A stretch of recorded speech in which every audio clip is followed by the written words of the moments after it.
नमस्कार. कवी आहेत प्राध्यापक विजय पोनेरकर यांची एक कविता आहे, नवऱ्याने बायकोसोबत कसे वागावे. नवऱ्याने बायकोचेही दुःख समजून घ्यावे, रविवारी तरी बिचारीला जास्त झोपू द्यावे.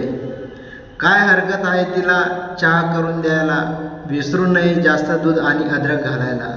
विनाकारण घुसपट काढून आदळआपट करू नये, बागेतले काढून उगी बाजारात मांडू नये. सकाळ संध्याकाळ ती किचनमध्येच असते, सांगा बरं किती वेळ तक्क्याला टेकून बसते. म्हणून तिला रविवारी सुट्टी दिली पाहिजे, हॉटेलमध्ये जेवणाची ऑफर दिली पाहिजे. माणूस म्हणून तिच्याकडे थोडं तरी बघा, मोलकरी नाही पत्नी आहे ती आनंदाने जगा.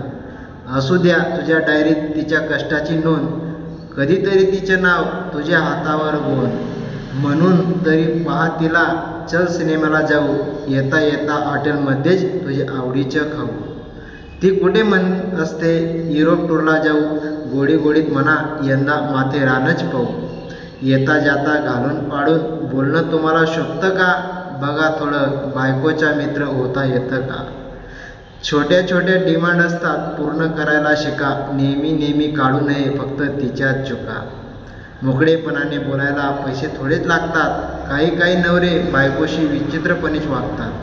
ती समोर दिसली की वेडं वाकडं तोंड करतात, स्पष्ट ऐकू येत नाही पण काहीतरी बोलतात. खवचटपणा सोडून देऊन जरा नीट वागा, गुलुगुलू कसे बोलतात थोडं शेजारी पण बघा.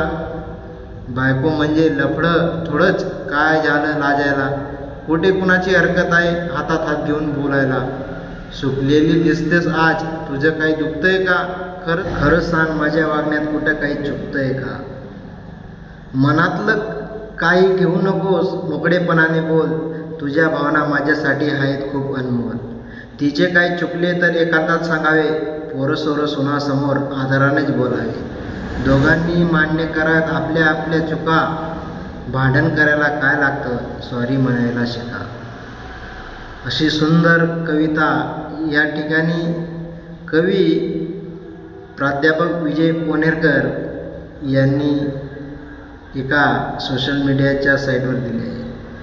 म्हणून नवऱ्याने बायकोसोबत कसे वागावे याबद्दल खूप सुंदर असं कवितेमध्ये समजावलेलं आहे.